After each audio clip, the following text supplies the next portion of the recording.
Una chica que estudia la preparatoria me ha pedido que le aclare cuál es la diferencia o si existe diferencia alguna entre los pecados capitales y los pecados que claman a Dios. Con mucho gusto. Los pecados capitales son 7 y se llaman así porque de ellos se desprende el resto de todos los pecados que cometemos. Capital significa que concierne a la cabeza. Entonces, cada uno de estos pecados capitales es la cabeza de un cuerpo de pecado que se manifiesta de diferentes maneras. Y estos pecados capitales son la lujuria, es decir, los actos sexuales desordenados, la gula, es decir, comer en exceso y beber en exceso, la avaricia, que consiste en la búsqueda desordenada y en la acumulación desordenada de riquezas. La pereza, que consiste en la incapacidad de hacerse cargo de la existencia de uno mismo. No querer trabajar, no querer estudiar, no querer hacer ejercicio, no querer rezar. La ira, que consiste en un sentimiento no controlado de enfado y de odio. La envidia, que consiste en sentir tristeza o sentir enojo por el bien ajeno. Molestarse o sentirse triste porque alguien más tiene cierta cosa o cierta cantidad de dinero o cierto tipo de empleo o cierta familia. La soberbia, que de hecho es el primero de todos los pecados, porque de este se derivan absolutamente todos, incluyendo los otros 6 pecados capitales, que consiste en sobrevalorar a la persona propia con respecto a los demás, sentirse superior a los demás, equipararse con Dios, incluso sentirse más que Dios. Los pecados que claman a Dios, por su parte, son un grupo de pecados que claramente en la Sagrada Escritura le reclaman a Dios su intervención. Son pecados que por su naturaleza hacen que las personas o hacen que la tierra misma reclame a Dios su intervención directa, incluso su venganza. No que Dios sea un vengador, no que Dios sea un justiciero, pero definitivamente que estos pecados son los que más ofenden a Dios, y por ello se llaman pecados que claman a Dios o pecados que claman al cielo. Son el homicidio, matar a otros, la sodomía, los actos homosexuales, la esclavitud, la opresión de los pobres y de las viudas, y la explotación, no pagar a los trabajadores los salarios justos. Claramente vemos en la Sagrada Escritura, decía, como cada uno de estos pecados reclaman la intervención directa de Dios. Por ejemplo, en el caso del homicidio, vemos en el libro del Génesis, en el capítulo 4, versículo 10, cómo después de que se comete el primer homicidio en la tierra a consecuencia del pecado original de Adán y Eva, que de hecho es un pecado mayúsculo porque no se trata de un homicidio simple, sino de un fratricidio, un hermano que asesina a otro hermano, vemos que Dios interpela a Caín: ¿qué has hecho? Se oye la sangre de tu hermano clamar a mí desde el suelo, pues bien, maldito seas. Aquí tienes a Dios mismo maldiciendo a aquel que ha asesinado a su propio hermano. El homicidio se desprende de uno de los pecados capitales llevado al extremo,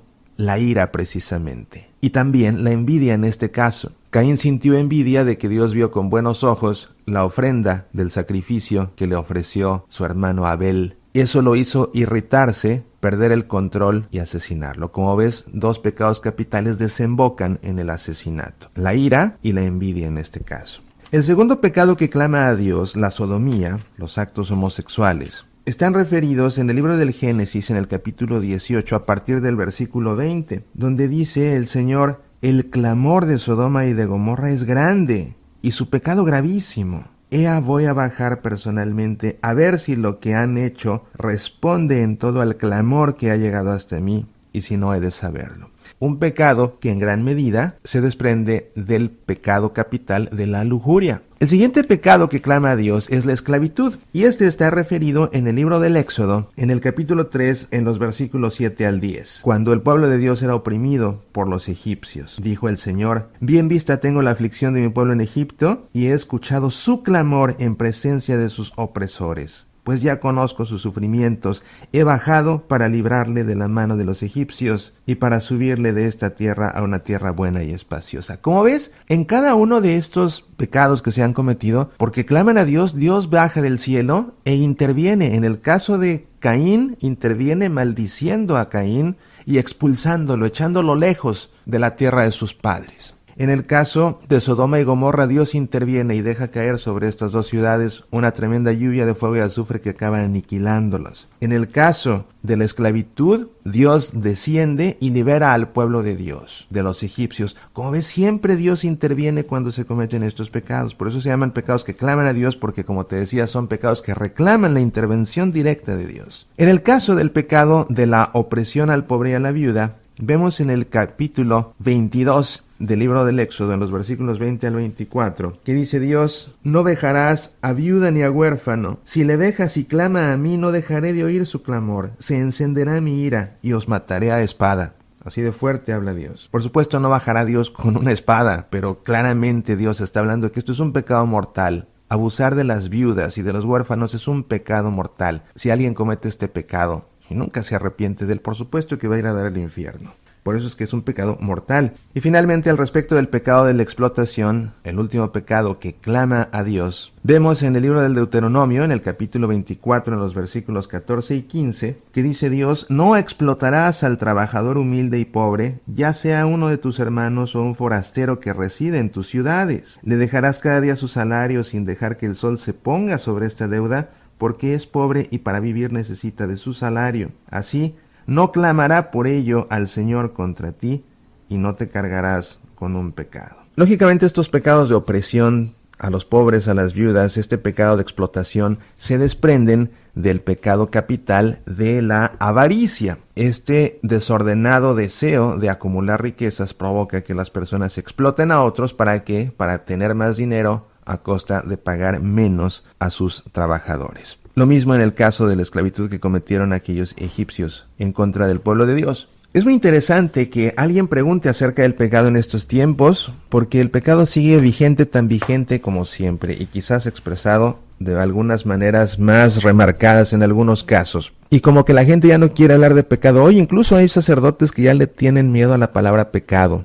Y por esta payasada, y perdóname que emplee este adjetivo, pero es que es la verdad, por esta payasada de la famosa corrección política, es que muchos no quieren decir la palabra pecado y mejor inventan otros terminajos para suavizar la realidad de las cosas, no sea que alguien se vaya a ofender porque alguien habla acerca de pecado. El problema es que cuando dejamos de hablar de pecado, las personas olvidan la gravedad del mismo. Las personas se confunden y piensan que las cosas no son pecado y por ende andan por la vida pecando por culpa de todos aquellos que por políticamente correctos han dejado de usar la palabra pecado, de usar la palabra infierno, de usar la palabra tentación. Todo esto es una realidad que nos somete y que debemos resistir. Y precisamente para poder resistir el pecado, necesitamos aprender a resistir los 7 pecados capitales. Es ahí donde debemos enfocar nuestra energía moral, en combatir los pecados capitales. Porque cometiendo estos pecados capitales podemos cometer todo el resto de los pecados que conocemos. ¿Cómo se combaten los pecados capitales? A través del ejercicio de las virtudes. Las virtudes son buenas costumbres que hacen a la persona humana más humana. Y cada uno de los pecados capitales tiene en contraparte una virtud humana que hace brazo de palanca para darle la vuelta y para ayudar a resistir estos pecados. Así, por ejemplo, para combatir el pecado de la soberbia hay que desarrollar la virtud de la humildad.